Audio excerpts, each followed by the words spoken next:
Assalamualaikum warahmatullahi wabarakatuh. Perkenalkan, nama saya Gawati Putranto, AMDK.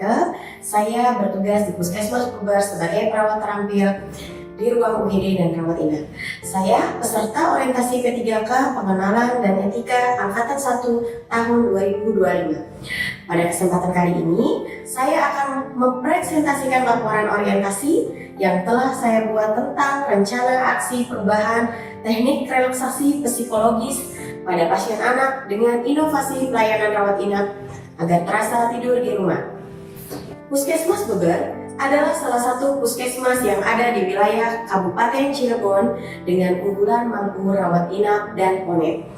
Pada ruang rawat inap dengan penyakit umum terdiri dari beberapa pasien anak mulai usia balita sehingga tingkat kecemasan dan rasa nyaman pasien anak sangat berpengaruh untuk proses penyembuhan penyakit. Pada bulan Januari 2024 sampai dengan Februari tahun 2025 terdapat 90 pasien anak dengan rentang usia 2-5 tahun mengalami gangguan psikologis dengan berbagai respon seperti menangis, melihat dokter dan perawat karena merasa terancam akan disuntik.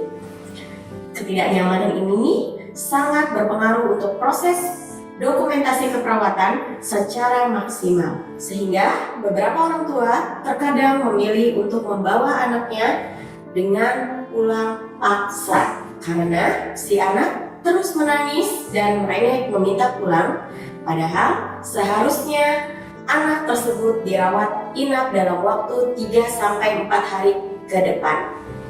Tingkat pulang paksa ini meningkat setiap bulannya sehingga proses penyembuhan penyakit tidak maksimal. 60% dari jumlah anak setiap bulan yang dirawat inap akan dibawa pulang paksa oleh orang tuanya.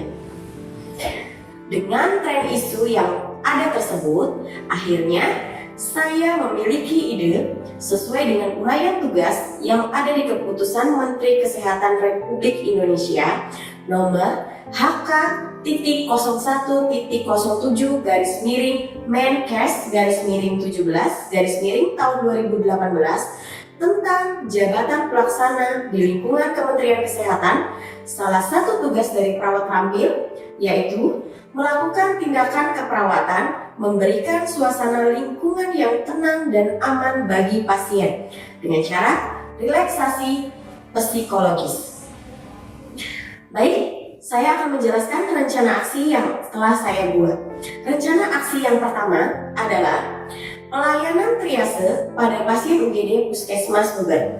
Tujuan kinerjanya untuk memilah pasien gawat darurat, gawat tidak darurat, tidak gawat tidak darurat, sehingga tidak terjadi keterlambatan pelayanan pada pasien gawat darurat. Indikator pencapaiannya, semua pasien UGD dilakukan triase. Waktu perolehannya setiap hari pelayanan di ruang UGD tentang waktu tahun 2025 sampai 2029. Rencana aksi yang kedua yaitu pengkajian dasar pada individu, tujuan kinerjanya yang berhubungan dengan pasien untuk menegakkan diagnosa keperawatan atau kekuatan kemampuan pasien dan rencana yang efektif dalam perawatan pasien. Indikator pencapaiannya, semua pasien rawat inap, waktu perolehan pelayanan ruang UGD Januari tahun 2025 sampai 2029. Rencana aksi yang ketiga, membuat prioritas diagnosa keperawatan. Tujuan kinerjanya itu untuk menetapkan bagaimana menentukan prioritas masalah dengan benar agar intervensi kesehatan yang diberikan kepada pasien yang paling darurat terlebih dahulu. Indikator pencapaiannya, semua pasien rawat inap. Waktu perolehan, setiap hari pelayanan di ruang rawat inap di bulan Januari tahun 2025 sampai 2029. Rencana aksi yang keempat yaitu melakukan asuhan keperawatan lanjutan pada individu untuk mengidentifikasi masalah kesehatan pasien dan memberikan arahan asuhan keperawatan. Indikator pencapaiannya, jumlah dokumen asuhan keperawatan lanjutan pada individu tersusun secara komprehensif sesuai standar. Satu hari, saya membuat 2 aspek individu. Dalam 1 bulan, yang terkumpul adalah 60 aspek individu. Dalam 1 tahun, itu sekitar 720 aspek individu. Setiap hari dilakukan pelayanan di ruang rawat inap dari Januari tahun 2025 sampai 2029.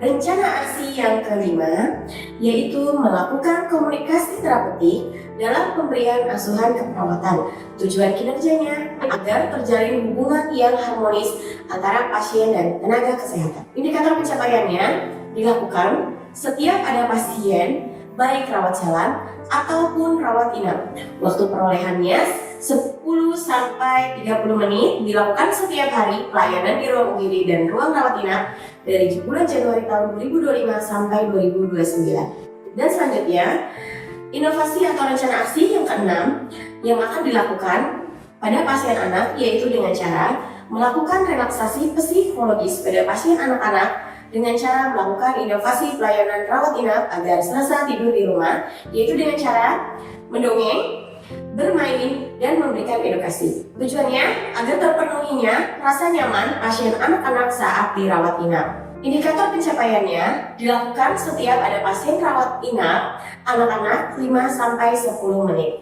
Waktu perolehannya setiap hari pelayanan di ruang rawat inap anak periode tahun 2025 sampai tahun 2029. Baiklah, demikian rencana aksi yang dapat saya sampaikan. Semoga bermanfaat. Wassalamualaikum warahmatullahi wabarakatuh.